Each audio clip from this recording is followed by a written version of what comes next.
clock has started. Yes, sir. Reading you loud and clear. Roger, roll, Discovery. Discovery, roger, very well.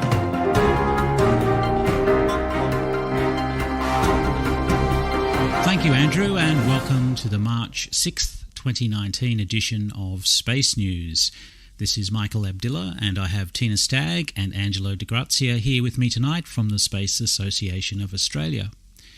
We'll start once again this week with news from Australia.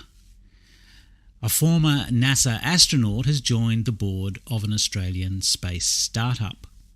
Former Space Shuttle Commander Pamela Melroy has joined the board of Australian satellite communications company Mariota as it moves towards its goal of creating a constellation of 50 nanosatellites to provide Internet of Things services. The company, says Melroy, who worked at DARPA and the FAA after leaving NASA, will help the company implement its global expansion plans.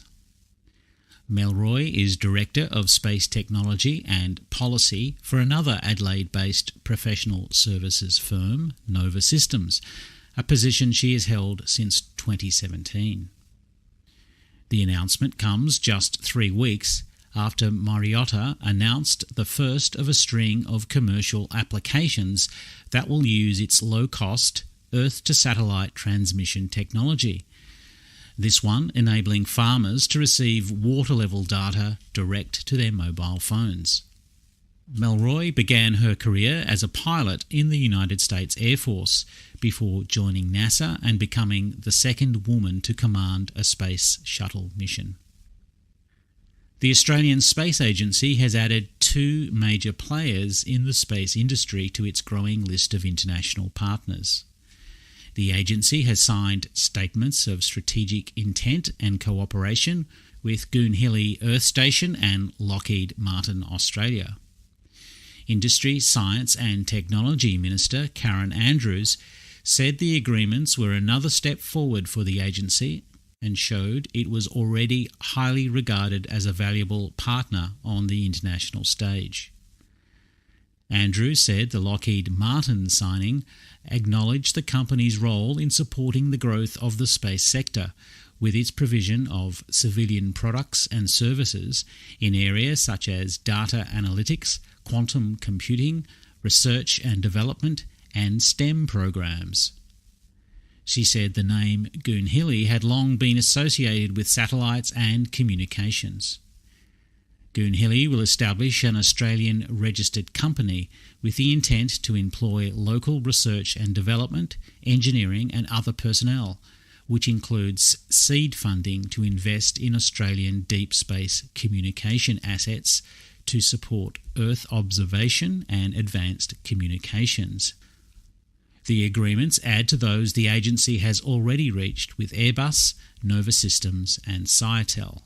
Strategic statements of intent and cooperation led by the Australian Space Agency with industry partners are designed to highlight areas of investment and growth for Australia's unique potential in space research and development and commercial applications. Angelo. Thanks, Mike. Now across the Pacific to the United States. US space policy. 2 senators introduced a bill last Wednesday to extend the life of the International Space Station.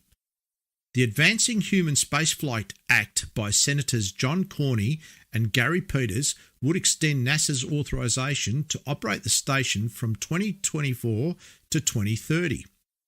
Similar language was in a bill last year, the Space Frontier Act, that passed the Senate but died in the House in the final days of the year. The bill also mandates several reports that would amend the National Aeronautics and Space Act to make human space settlement a national goal. Exciting times. And in the biggest news of the week, SpaceX's Crew Dragon spacecraft successfully docked with the International Space Station on March the 3rd, a little more than a day after a picture-perfect launch from Florida. A SpaceX Falcon 9 successfully launched the first Crew Dragon spacecraft on March the 2nd, starting a critical mission to test the spacecraft before it is ready to carry astronauts. The Falcon 9 lifted off on the Demonstration Mission 1, or DM1, from Launch Complex 39A early morning Florida time after a problem-free countdown and a zero launch window. The Crew Dragon spacecraft separated from the rocket's upper stage 11 minutes after liftoff. Concurrently, the first stage booster made a successful landing on the drone ship Of Course I Still Love You on station in the Atlantic, making it the 35th recovered SpaceX booster.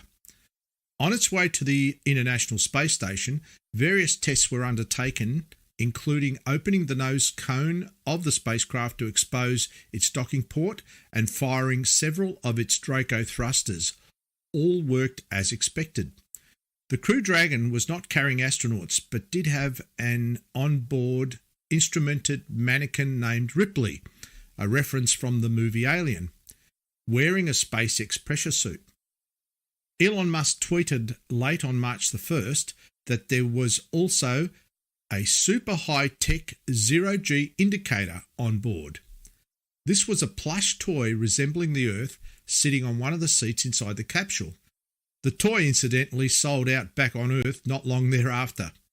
The spacecraft encountered no serious issues as it approached the station, executing a series of manoeuvres, including one where, at a distance of 150 metres from the station, it halted its approach and retreated to 180 metres to test the ability to back away from the station in the event of a problem. The spacecraft made an initial soft capture with the docking port on the station's Harmony module a little more than a day after launch. The docking mechanism then pulled Dragon into a firm hard capture with the station about 10 minutes later. The very first part of Dragon that will make contact with the ISS is that soft capture ring. You can see it's extended forward from the hatch of the Dragon right now. As soon as those pedals make contact, latching pawls will engage and hold the pedals against the opposite ones on the IDA, and contact pins will depress, and we should hear the call out for soft capture achieved. Crew hands off point. Copy. All right, so we're at that crew hands off point. That means we're about 2 meters away. Crew no longer sending commands. Dragon doing everything on its own.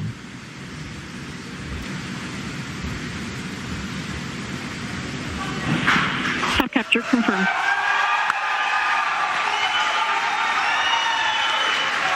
Mission confirms. You can hear the cheers behind us at SpaceX headquarters in Hawthorne, California. We have confirmation of a soft capture of the Dragon spacecraft to the International Space Station. You can see in your view the Dragon still moving around a little bit.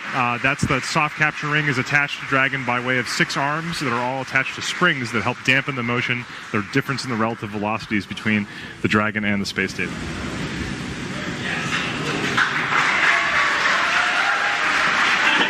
And you're probably hearing some cheers behind us. Line. We can confirm hard capture is complete. Hard capture complete. NASA astronaut Anne McClain and Canadian astronaut David St. Jacques started an initial review of the condition of the spacecraft and then began unloading more than 180 kilograms of cargo included in the spacecraft. Crew Dragon will remain docked to the station until early March the 8th.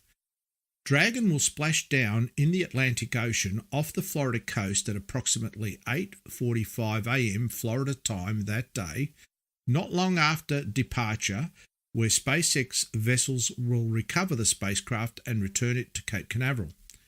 Demo 1 is the first of 2 test flights of Crew Dragon as part of SpaceX's commercial crew contract with NASA. This Demo 1 mission is a critical test of the spacecraft and confirming the performance of its key systems, including the testing of Crew Dragon as it approaches and docks with the station and later its re-entry and splashdown, and identifying any issues that need to be corrected before a crew test flight, Demo 2, with NASA astronaut Bob Behnken and Doug Hurley on board. Musk said the biggest risk may be re-entry given the asymmetric shape of the capsule's back shell, unlike the cargo Dragon. That could potentially cause a roll instability on re-entry, Musk said, but added he felt it was unlikely given the simulations. I would say hypersonic re-entry is probably the biggest concern. Benken and Hurley, who attended the Demo 1 launch at the Kennedy Space Center, were at SpaceX Mission Control at its Hawthorne, California headquarters for the Crew Dragon docking. Benken, interviewed on NASA TV after the docking, said it was super exciting to see the spacecraft successfully dock to the station. This mission will mark the first time a Dragon spacecraft has docked with the station, as previous cargo Dragon spacecraft were berthed by the station's robotic arm. The manned DM-2 mission is currently scheduled for launch no earlier than July this year. NASA was still confident that either Boeing or SpaceX, or both, would be ready to fly crews before the end of this year, when NASA's access to Soyuz seats other than the two it seeks to purchase runs out. All right, Tina. Thanks, Angelo, and good evening, space fans. In NASA news, the partial US government shutdown will push back the launch of the first module of NASA's Lunar Gateway by up to 3 months. In a procurement filing this week, NASA said it halted work evaluating proposals for the power and propulsion element during the 5-week shutdown and now expects to make awards in May rather than March. That will push back the schedule for the rest of the project, including delaying its launch from September 2022 to no later than the end of December 2022. The element, which will provide power and electrical propulsion for the facility in lunar orbit, will be based on a commercial satellite bus. In European Space Agency news, a Mars rover is being tested in Chile by engineers in the United Kingdom. The ExoMars Field Testing, or ExoFit project, involves operating a model of the rover that will fly on the ExoMars 2020 mission in the Atacama Desert of Chile, controlled by technicians in the UK.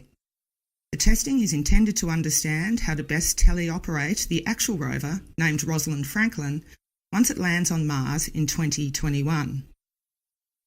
And in Canada, the Canadian government said last week it plans to participate in the NASA-led Lunar Gateway program.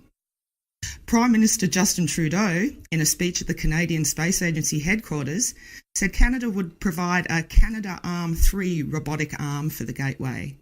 Canada plans to spend $1.5 billion over 24 years on the Gateway, including more than $110 million for a new Lunar Exploration Accelerator program to help small and medium-sized businesses develop new technologies to be used and tested in lunar orbit and on the moon's surface. While several countries have expressed interest in participating in the Gateway, Canada is the first country to formally announce its intent to do so. Back to Angelo. Okay, United Arab Emirates. The first astronaut from the United Arab Emirates is now scheduled to launch in September. The UAE government said early last week that it expects either Hazza al-Mansouri or Sultan al-Nayadi be on a Soyuz spacecraft launched to the ISS on September 25 for a short duration stay. The government hasn't disclosed when it will select the man to go on the mission, with both continuing training in Russia. Previous plans called for an Emirati astronaut to fly to the station in April, but a change in Soyuz mission schedules and crews as a result of the October launch abort triggered the delay. Moving to commercial space and Space IL. Space IL's lunar lander performed an orbit-raising manoeuvre late last week after overcoming a computer glitch. The 4-minute thruster burn raised the apogee of the spacecraft's orbit to 131,000 kilometres, and Space IL said the manoeuvre went as expected. The manoeuvre was originally scheduled for earlier in the week, but was postponed after an onboard computer suffered an unexpected reset. That problem was not a hardware issue with the spacecraft, officials said. The manoeuvre keeps the lander on track to attempt a landing on the moon in April. Pretty exciting stuff. Michael. And finally tonight, a Soviet-era spacecraft that failed to make it to Venus could come crashing back to Earth this year. Cosmos 482 launched in 1972 as a twin to Venera 8, which made the second landing on the surface of Venus. But Cosmos 482 failed to leave a parking orbit around the Earth, and that orbit has been gradually decaying. Satellite observers expect the spacecraft to re-enter later this year, although exactly when is unclear. With a heat shield designed to survive entry into the dense atmosphere of Venus, parts of Cosmos 482 will likely survive re-entry and make it to the surface of the Earth.